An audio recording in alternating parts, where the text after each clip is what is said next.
Assalamualaikum warahmatullahi wabarakatuh. Perkenalkan, nama saya Ridho Alfarizi Hussein. Dan pada kesempatan kita kali ini kita akan belajar tentang hidrolisis garam.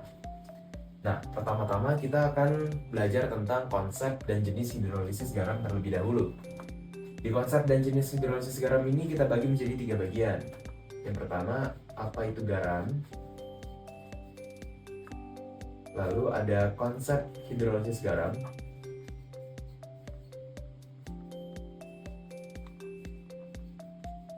Dan yang ketiga adalah jenis hidrolisis garam.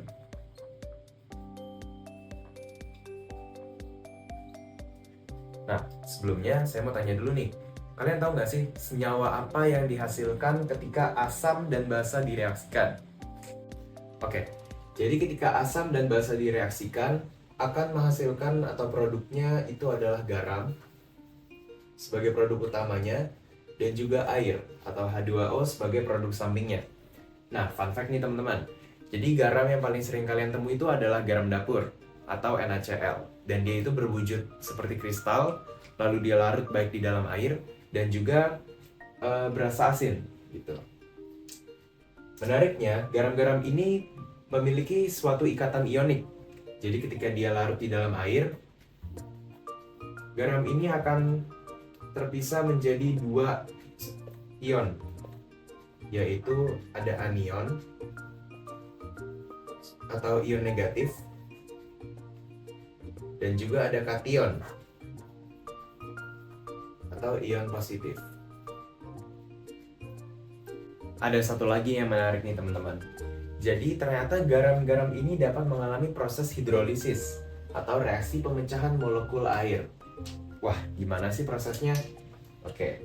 Jadi ketika garam terdisosiasi menjadi ion-ion penyusunnya dalam larutan, ion-ion yang berasal dari asam lemah atau basa lemah akan mengalami reaksi kesetimbangan dengan air atau reaksi pemecahan molekul air. Nah, catat baik-baik nih teman-teman. Hanya ion-ion yang berasal dari asam atau basa lemah saja yang dapat mengalami hidrolisis.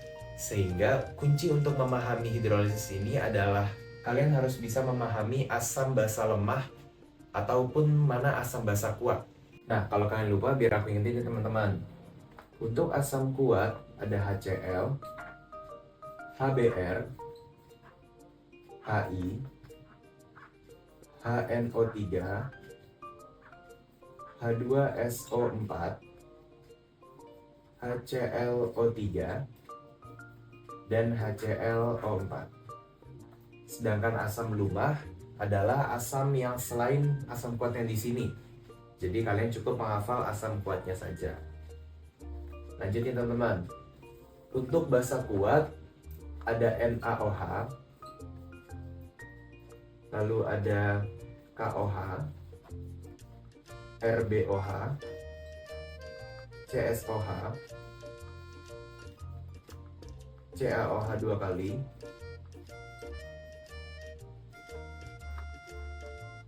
SROH 2 kali, dan BaOH 2 kali. Nah, untuk basa lemah adalah selain basa kuat yang di sini. Jadi kalian cukup hafalin basa kuatnya saja, gitu. Nah, lalu bagaimana sih dengan proses hidrolisis dari garam-garam ini terjadi? Ini teman-teman. Pertama-tama adalah garam yang mengandung ion dari asam lemah atau yang kita sebut dengan sisa asam lemah. Di sini saya misalkan dengan contoh NaF atau natrium fluorida yang ketika dalam larutan akan terdisosiasi menjadi 2 jenis ion berbeda, yaitu Na+ yang berasal dari NaOA atau basa kuat, dan juga ion F- yang berasal dari HF yang merupakan asam lemah. Nah, ini perlu dicatat nih teman-teman. Hanya yang lemah-lemah saja yang akan mengalami reaksi kesetimbangan dengan air atau reaksi pemecahan molekul air yang bisa kita sebut dengan proses hidrolisis. Di sini menjadi reaksinya adalah F- plus H2O. Nih, dengan air H2O mengalami reaksi kesetimbangan yaitu F- di sini akan menarik ion H+ dari air sehingga menjadi HF plus OH-. Seperti itu teman-teman. Ini ya. Oke, ada satu lagi nih. Bagaimana sih proses hidrolisis dari garam KCN? Nah, kita lihat dari proses disosiasinya. KCN di sini menjadi dua jenis ion berbeda, yaitu K+ yang berasal dari KOH yang merupakan basa kuat, dan juga Cn- yang berasal dari HCN yang merupakan asam lemah. Nah, masih sama seperti di sini, hanya yang lemah saja yang mengalami proses hidrolisis atau reaksi kesetimbangan, sehingga reaksinya menjadi Cn- plus H2O. Lalu ada tanda anak panah bolak-balik nih teman-teman. Jadi reaksi kesetimbangan itu selalu ditandai dengan anak panah bolak-balik. Di sini Cn- menarik ion H+ dari air sehingga menjadi HCN plus OH-. Nah, seperti ini ya. Nah, kurang lebih seperti itu reaksi kesetimbangannya. Nah, lalu bagaimana ketika yang mengalami proses hidrolisis atau reaksi kesetimbangan dengan air ini adalah garam yang mengandung ion dari basa lemah? Oke, di sini saya menggunakan contoh NH4Cl yang ketika dalam larutan akan terdisosiasi menjadi dua jenis ion berbeda, yaitu NH4+ yang berasal dari NH4OH yang merupakan basa lemah, dan Cl- yang berasal dari HCl yang merupakan asam kuat. Nah, masih sama nih teman-teman. Yang akan mengalami reaksi kesetimbangan dengan air adalah yang lemah. Sehingga di sini reaksi kesetimbangannya adalah NH4+ ditambah H2O. Jangan lupa, tanda reaksi kesetimbangan adalah anak panah bolak-balik. Menghasilkan NH4OH plus H+. Nah, di sini kenapa dia menjadi NH4OH? Karena NH4+ di sini akan menarik ion OH- dari air. Nah, kenapa OH-? Karena dia merupakan basa lemah. Ketika dia adalah asam lemah, dia akan menarik ion H+. Nah, satu contoh lagi nih teman-teman, yaitu AgNO3 yang terdisosiasi menjadi Ag- dan NO3+. Oke, Ag- ini berasal dari AgOH yang merupakan basa lemah, dan NO3 berasal dari HNO3 yang merupakan asam kuat. Nah, masih sama. Yang mengalami reaksi keseimbangan dengan air atau reaksi pemecahan molekul air adalah yang lemah. Di sini adalah Ag- tambah H2O, tanda anak panah bolak-balik sebagai tanda reaksi keseimbangan, akan menghasilkan AgOH plus H+. Oke, alasannya masih sama. Kenapa dia menjadi AgOH? Karena Ag- di sini yang merupakan bermuatan negatif akan menarik ion OH- dari air. Nah, lalu bagaimana dengan proses hidrolisis yang terjadi ketika garam ini mengandung asam kuat dan basa kuat? Nah, ini yang menarik teman-teman. Ternyata dari proses hidrolisisnya, garam itu terbagi menjadi 3 jenis. Atau bisa kita bilang jenis hidrolisis. Oke, yang pertama adalah garam yang tidak terhidrolisis.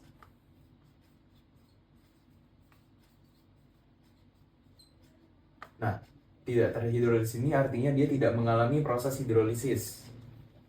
Yang kedua adalah garam yang terhidrolisis sebagian, atau bisa kita sebut terhidrolisis parsial. Dan yang ketiga adalah garam yang terhidrolisis sempurna. atau biasa dibilang terhidrolisis total. Oke, untuk menjawab pertanyaan kita tadi, yaitu apa proses hidrolisis yang terjadi ketika garam ini mengandung asam kuat dan basa kuat. Kita gunakan contoh NaCl. Ketika dia di dalam larutan akan terdisosiasi menjadi Na+, dan Cl-. Nah, Na+ ini berasal dari NaOH yang merupakan basa kuat. Sedangkan ion Cl- berasal dari HCl yang merupakan asam kuat. Nah, ini basa kuat, ini asam kuat. Sedangkan konsep hidrolisis itu bisa terjadi ketika ada yang lemah. Nah, jadi kesimpulannya NaCl ini tidak mengalami proses hidrolisis. Dia masuk ke jenis yang pertama, yaitu garam yang tidak terhidrolisis, karena sama-sama kuat, teman-teman. Untuk contoh lainnya, senyawa yang tidak mengalami hidrolisis. Kita mulai dari NaCl, lalu ada KNO3, ada Ki, KBr, CaCl2, dan BaSO4. Nah, untuk satu contoh lagi nih, misalnya KNO3. Kenapa KNO3 tidak terhidrolisis? Karena dia terdiri dari K yang berasal dari KOH dan NO3 yang berasal dari HNO3. KOH ini adalah basa kuat. Sedangkan HNO3 ini adalah asam kuat. Karena sama-sama kuat, ketika dia dilarutkan ke dalam air, tidak ada proses hidrolisis yang terjadi atau tidak mengalami proses hidrolisis. Sama juga dengan contoh lainnya seperti Ki, KBr, CaCl2, dan BaSO4 gitu. Lalu bagaimana dengan garam yang termasuk ke dalam jenis hidrolisis parsial? Oke, poinnya di sini adalah hidrolisis parsial itu hanya terhidrolisis sebagian. Artinya dia memiliki ion kuat atau mengandung ion kuat dan ion lemah. Dalam konsep hidrolisis, yang terhidrolisis hanya yang lemah saja, sehingga yang kuat tidak terhidrolisis. Maka dari itu dia disebut dengan hidrolisis parsial. Oke, ada dua macam atau dua jenis teman-teman dalam hidrolisis parsial ini. Yang pertama adalah terhidrolisis parsial karena dia menyisakan asam lemah dan basa kuat. Lalu yang kedua adalah basa lemah dan asam kuat. Oke. Yang pertama karena dia asam lemah maka terhidrolisis, sedangkan basa kuatnya tidak terhidrolisis. Begitu juga dengan yang di bawahnya, yaitu basa lemah dan asam kuat. Yang lemah akan terhidrolisis dan yang kuat tidak mengalami proses hidrolisis. Sebagai contoh di sini ada NH4Cl. Oke. Ketika NH4Cl ini terdisosiasi dalam larutan menjadi NH4+ dan Cl-,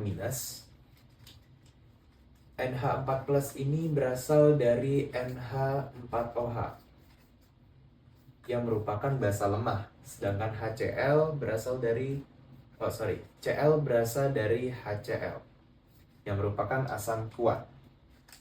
Nah, di sini yang akan mengalami proses hidrolisis hanya lemah saja, hanya NH4+, sedangkan HCl yang merupakan asam kuat tidak mengalami proses hidrolisis. Makanya dia disebut dengan hidrolisis sebagian.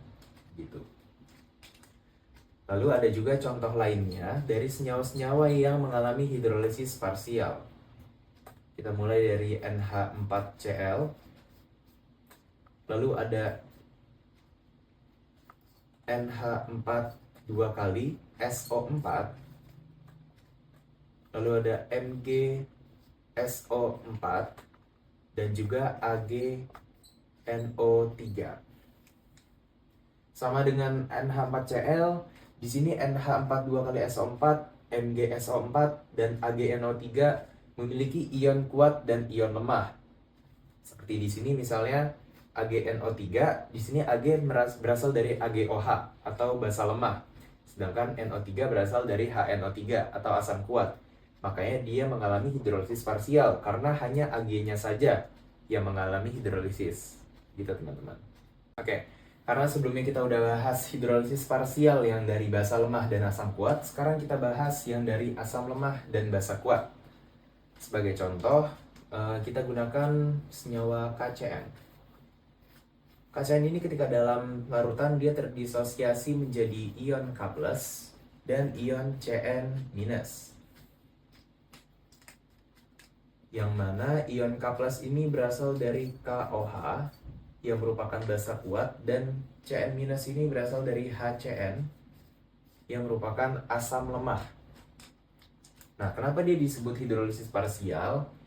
Karena hanya Cn- saja atau ion Cn- yang mengalami hidrolisis.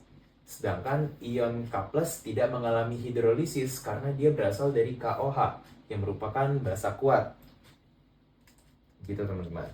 Untuk contoh lainnya ada beberapa senyawa juga yang merupakan basa kuat dan asam lemah yang mengalami hidrolisis parsial. Contoh antara lainnya adalah KCN, KCH3COO, NaF, BaSO3, dan CS. Oke, untuk contohnya misalnya di sini KCH3COO. K di sini berasal dari KOH yang merupakan basa kuat dan CH3COO ini adalah asam lemah yang berasal dari CH3COO-. Seperti itu.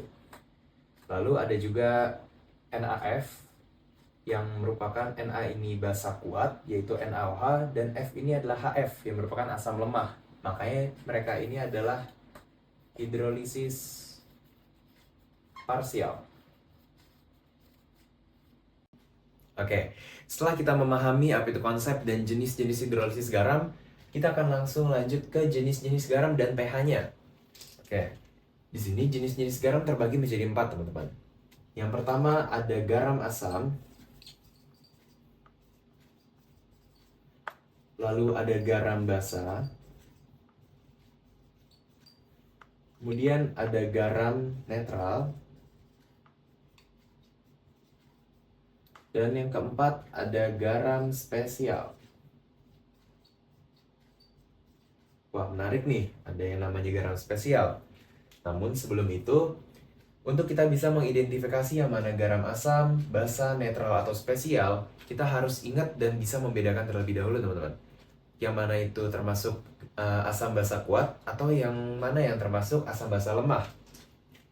Nah, untuk itu di sini aku mau ingetin lagi nih. Yang termasuk ke dalam asam kuat dan yang termasuk ke dalam basa kuat. Oke. Nah, kita mulai dari asam kuat terlebih dahulu. Di sini asam kuat ada HCl, HBr, HI, HNO3, H2SO4, HClO3, dan HClO4. Nah, sedangkan untuk asam lemah adalah yang selain asam kuat. Jadi kalian cukup menghafalkan asam kuat yang tertera di sini saja. Oke, lanjut untuk basa kuat ada NaOH, KOH, RbOH, CSOH, lalu ada CaOH2, ada juga SrOH2, dan ada BaOH2.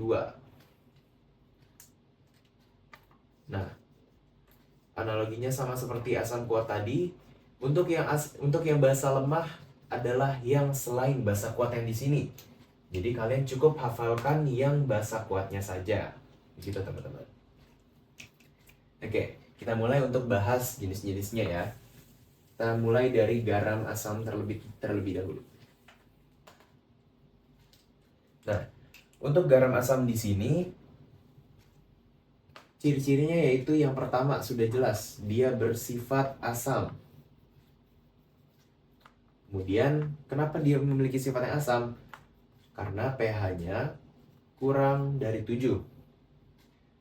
Lalu dia tersusun dari ion asam kuat dan juga ion basa lemah. Nah, kenapa dia disebut garam asam? Karena ion penyusun yang kuatnya adalah yang asam, sedangkan yang basanya lemah. Seperti itu. Untuk contohnya nih teman-teman, ada NH4Cl. Nah, NH4Cl ini akan terdisosiasi menjadi NH4+ dan Cl-. Yang dimana NH4+ ini merupakan ion yang berasal dari basa lemah, yaitu NH4OH. Sedangkan Cl- di sini adalah ion yang berasal dari HCl atau asam kuat. Maka dari itu yang lemah akan terhidrolisis. Nah, sedangkan dia bisa disebut garam asam karena yang kuat adalah HCl-nya. Seperti itu.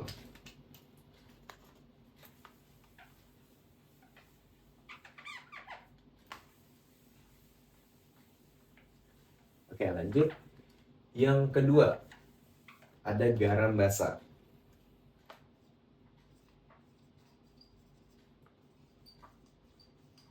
Nah, untuk garam basa sendiri analoginya mirip seperti garam asam tadi ya. Dia memiliki sifat yang tentu saja basa. Lalu pH-nya lebih dari 7. Dan dia tersusun dari ion basa kuat. Lalu juga ion asam lemah. Oke, untuk contohnya di sini ada NaF atau natrium fluorida. Di sini NaF akan terdisosiasi menjadi Na+ dan F-. Kemudian Na+ ini berasal dari NaOH yang merupakan basa kuat. Sedangkan F berasal dari asam lemah, yaitu HF. Nah, karena yang lemah adalah yang asam, sedangkan yang basanya kuat, maka dapat disimpulkan bahwa NaF ini termasuk ke dalam garam basa. Begitu.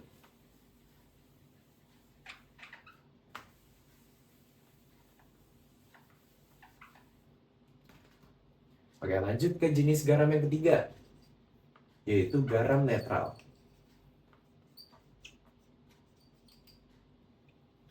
Oke, nah garam netral ini memiliki pH yang nggak perlu dihitung teman-teman. Karena secara otomatis kita melihat kata netral ini pH-nya sudah otomatis sama dengan 7. Karena dia tersusun dari ion asam kuat dan juga ion basa kuat. Sehingga tidak terjadi proses hidrolisis di sini. Untuk contohnya ada NaCl ya.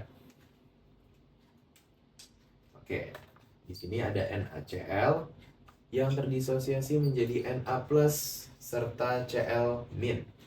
Yang dimana Na+ ini berasal dari NaOH, yaitu basa kuat, dan Cl- ini dari asam kuat, yaitu HCl.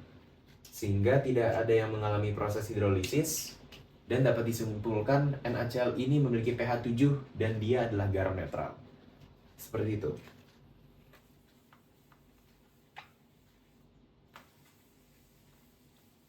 Oke, untuk jenis garam yang terakhir, ini cukup menarik, yaitu garam spesial. Nah, garam spesial ini adalah jenis garam yang mungkin paling jarang kita temui ya. Karena dia itu terdiri dari ion penyusunnya adalah ion asam lemah serta ion basa lemah. Sehingga keduanya mengalami reaksi pemecahan molekul air atau proses hidrolisis di sini. Sehingga pH-nya garam spesial akan sangat bergantung pada Ka atau Kb-nya. Bergantung pada Ka atau Kb dari ion penyusunnya. Oke, yang dimana di sini untuk Ka yang kurang dari Kb, maka dia akan termasuk garam basa. Nah, kebalikannya ketika Ka lebih dari Kb, dia akan termasuk ke dalam garam asam. Sedangkan ketika Ka-nya sama dengan Kb, akan teridentifikasi sebagai garam netral. Oke, selanjutnya kita akan mulai mencari cara perhitungan pH garam. Nah, yang kita mulai pertama adalah menghitung pH dari garam asam. Nah, pH dari garam asam ini bisa kita tentukan dari proses hidrolisisnya, teman-teman. Garam asam ini termasuk dalam proses hidrolisis sebagian atau hidrolisis parsial. Karena dalam garam asam mengandung ion basa lemah yang akan terhidrolisis dan ion asam kuat. Nah, maka dari itu, karena yang kuat adalah asam, dia bisa disebut garam asam. Untuk rumus perhitungannya seperti ini. H plus sama dengan akar KW per KB dikali garam dikali G. Nah, yang dimana H plus ini adalah konstantanya. Konstanta H plus dalam garam. Lalu untuk KW adalah konstanta kesetimbangan, saya singkat jadi KST, air atau 10 pangkat negatif 14. Lalu ada KB, yaitu konstanta kesetimbangan dari basa. Lalu ada garam. Garam ini adalah konsentrasinya. Konsentrasi garam. Lalu ada G atau valensi garam. Valensi garam atau koefisien disosiasi dari ion basa lemah. Nah, di sini ada soal nih, teman-teman. Berapa H plus dari garam asam NH4 2 kali SO4 0,05 molar dengan KB-nya NH4OH sama dengan 10 pangkat negatif 5. Oke, di sini kita ketahui ya bahwa garam asam atau konsentrasi garamnya adalah 0,05 molar. Kemudian KB-nya adalah 10 pangkat negatif 5. Nah, langsung saja kita implementasikan ke dalam rumus yang tadi. Yaitu H plus. Di sini saya langsung tulis angkanya. KW-nya. Nah, KW-nya berapa? KW-nya adalah konstanta air, yaitu 10 pangkat negatif 14 per KB. KB-nya 10 pangkat negatif 5. Dikali garam 0,05 molar. 0,05 dikali G. Nah, G atau valensi garam ini dapat kita ketahui dari proses disosiasinya, teman-teman. Jadi di sini NH42SO4 akan terdisosiasi menjadi 2NH4 plus dan SO42-. Nah, yang kita butuhkan adalah valensi garam atau koefisien disosiasi dari basa lemah. Basa lemahnya di sini adalah NH4+ karena dia berasal dari basa lemah NH4OH. Di sini adalah 2, maka kita tulis 2. Oke, dilanjut perhitungannya. Di sini 0,05 dikali 2 sama dengan 0,1 atau bisa kita tulis 10 pangkat negatif 1. Langsung kita tulis 10 pangkat negatif 1. Di sini angkanya masih sama. Nah, jadi ketika bilangan pokoknya sama, maka pangkat ini atau perkalian pangkat itu bisa kita simpulkan sebagai penjumlahan pangkat. Sedangkan yang pembagian pangkat sama dengan pengurangan pangkat. Berarti di sini akar 10 pangkat negatif 14 ditambah dalam kurung min 1 dikurang dalam kurung min 5. Nah, sehingga kita dapat angkanya adalah akar 10 pangkat negatif 10. Lalu bisa kita hilangkan akarnya, yaitu menjadi 10 pangkat negatif 5. Nah, ini jawaban dari H+-nya teman-teman. Lalu kalau misalnya dilanjut untuk menghitung pH, menghitung pH-nya seperti ini. pH sama dengan pH sama dengan min log H+. Min log H+. Nah, kita masukin angkanya min log 10 pangkat negatif 5. Atau sama saja dengan 5 log 10. Yang nilainya juga sama dengan 5. Oke. Jadi kita dapat jawaban pH-nya di sini adalah 5. Nah, begini cara menghitung pH dari garam asam, teman-teman. Pertama, kita menggunakan rumusnya terlebih dahulu untuk mencari konstanta H+-nya dalam garam. Lalu kalau sudah ketemu, kita bisa langsung masukin saja ke rumus pH, yaitu min log H+, seperti ini. Oke. Nah, selanjutnya kita bahas perhitungan pH garam yang garam basa. Nah, sebenarnya analoginya mirip-mirip nih sama yang garam asam tadi. Karena garam basa ini merupakan salah satu garam yang terhidrolisis sebagian juga atau hidrolisis parsial. Nah, garam basa ini mengandung ion asam lemah dan basa kuat, sehingga yang terhidrolisis hanya yang asam lemah saja. Makanya dia disebut hidrolisis parsial. Lalu untuk bisa mencari pH garam basa, kita akan menentukan konsentrasi OH- terlebih dahulu. Sama dengan akar KW per Ka. Nah, di sini bedanya teman-teman. Kalau di garam asam tadi kita adalah konsentrasi H+ sama dengan akar KW per Kb, sekarang akar KW per Ka. Dikalikan garam, sisanya masih sama.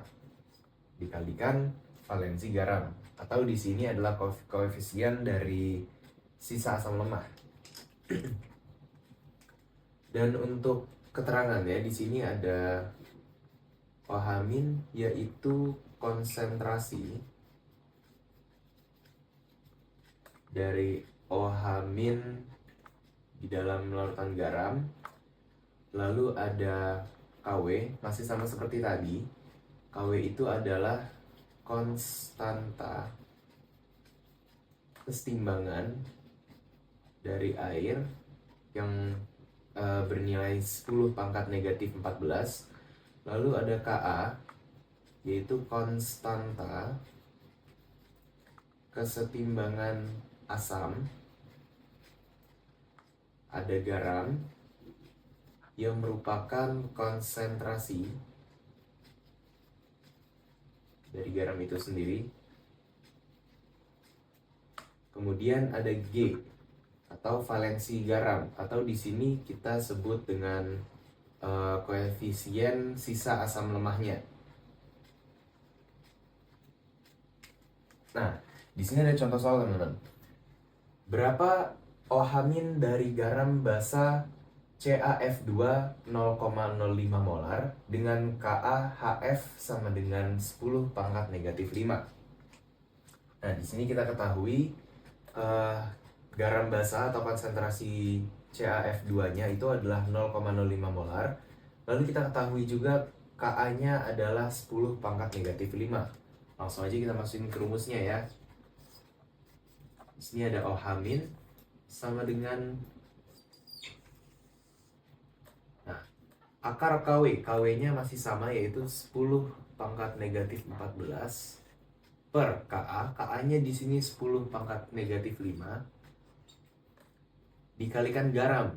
Garamnya di sini adalah 0,05 molar.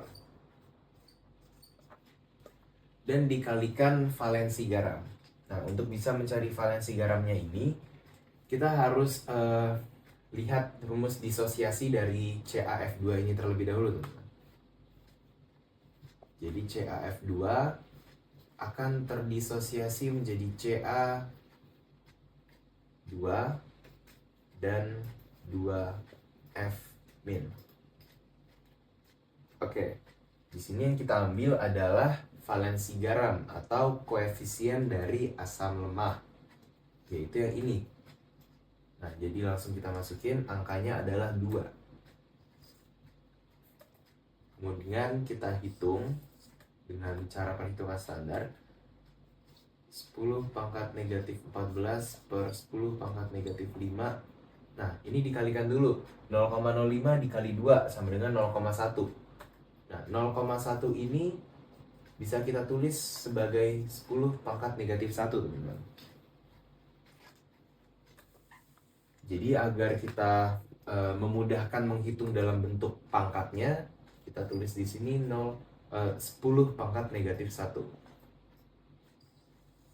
Nah, ketika bilangan pokoknya sudah sama seperti ini, pangkatnya bisa kita hitung menjadi perkalian pangkat itu penjumlahan pangkat, dan pembagian pangkat itu adalah pengurangan pangkat. Seperti itu. Jadi di sini 10 pangkat negatif 14 ditambah dalam kurung min 1 dikurang dalam kurung min 5. Kemudian kita dapat angka 10 pangkat negatif 10.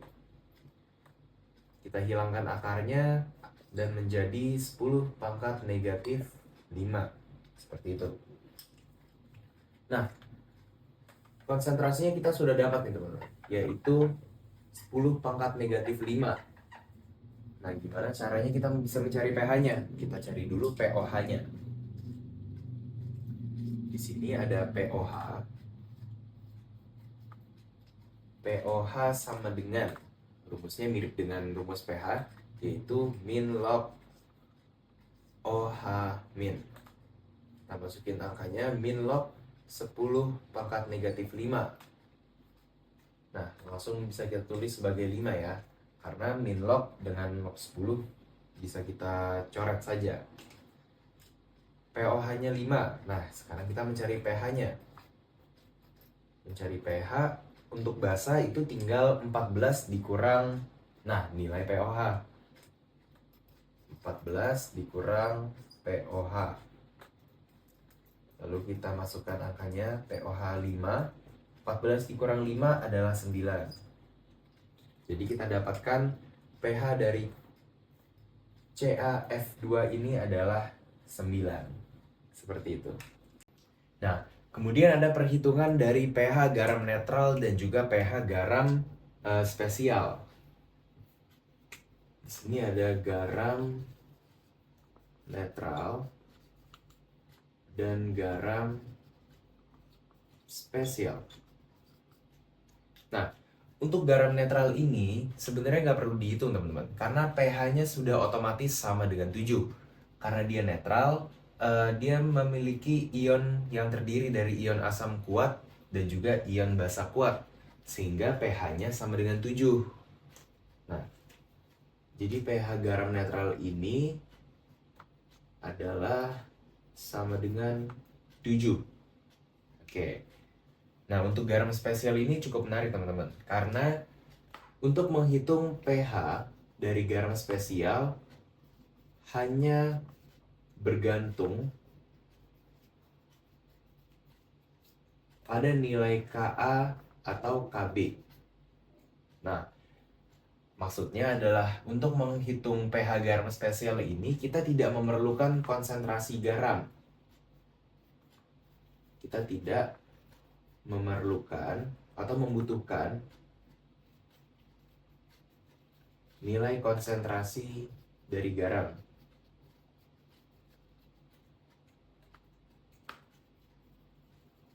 Nah, selanjutnya untuk bisa menghitung pH garam spesial ini, kita hanya cukup mencari nilai konsentrasi H+ saja. Sehingga kita bisa dapat nih pH dari garam spesialnya. Kita bisa mencari nilai konsentrasi H+. Oke, di sini ada contoh soal, teman-teman. Berapa pH larutan dari garam NH4F 0,1 molar dengan Kb-nya NH4OH sama dengan 10⁻⁻5 dan KaHF-nya adalah 10⁻⁴. Nah, di sini kita menggunakan rumus yaitu H+ sama dengan akar Kw per Kb dikali Ka. Oke, di sini H+ adalah nilai konsentrasi H+, lalu ada akar Kw. Kw di sini adalah konstanta kesetimbangan air, yaitu 10⁻⁴ per Kb. Kb ini adalah konstanta konsentrasi basa dan dikalikan dengan Ka, yaitu konstanta konsentrasi asam. Oke, bisa kita langsung masukkan rumusnya. Kw-nya di sini adalah 10⁻⁴ per Kb-nya adalah 10⁻⁵ dikalikan Ka. Ka-nya di sini adalah 10⁻⁴. Oke, karena bilangan pokok pangkatnya sudah sama, kita bisa langsung hitung nih. Jadinya kita dapat angka 10⁻⁻13 gitu. Lalu untuk menghilangkan akarnya kita bagi ya. Jadi 10⁻⁻6,5. Nah, ini teman-teman. Ini adalah nilai konsentrasi dari H+-nya. Nah, kemudian bagaimana ketika kita mau mencari pH-nya? Gampang saja seperti yang tadi. Kita akan mencari nilai pH dengan rumus min log H+. pH sama dengan min log H+. Kemudian kita masukkan angkanya adalah min log 10⁻⁻6,5, sehingga kita dapat angka 6,5. Nah, ini teman-teman, pH-nya adalah 6,5. Nah, karena pH-nya ini 6,5, yang artinya dia kurang dari 7, pH sama dengan 6,5 dan kurang dari 7. Sehingga pH larutan dari garam NH4F ini dikategorikan sebagai garam asam.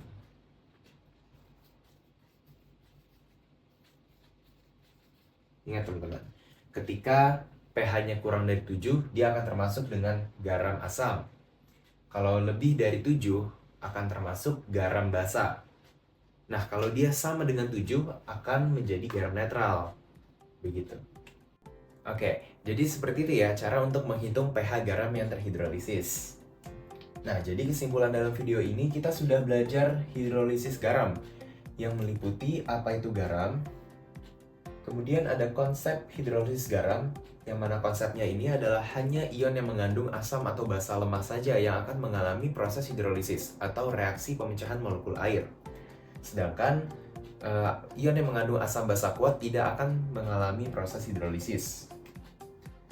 Lalu kita juga sudah belajar tentang jenis-jenis hidrolisis, yang mana ada 3 jenis hidrolisis. Yang pertama adalah hidrolisis sebagian atau hidrolisis parsial, kemudian ada garam yang tidak terhidrolisis, Dan yang ketiga adalah garam yang mengalami hidrolisis sempurna atau hidrolisis total. Kemudian ada jenis-jenis garam.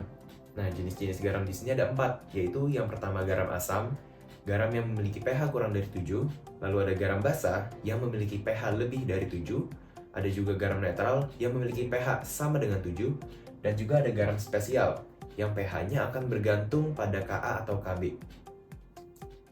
Kemudian kita juga sudah belajar tentang cara membedakan asam basa kuat dan asam basa lemah. Yang mana analoginya adalah kalian hanya cukup menghafalkan asam basa kuatnya saja.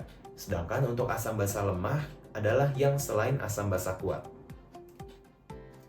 Dan yang terakhir kita sudah belajar cara menghitung pH garam. Dengan rumusnya adalah H sama dengan atau OH sama dengan akar KW per KB atau Ka dikali garam dan dikali G. G ini merupakan valensi garam atau koefisien sisa asam lemah atau koefisien sisa basa lemah. Oke, jadi sekian pembelajaran materi hidrolisis garam ini dari saya. Sampai jumpa di video berikutnya.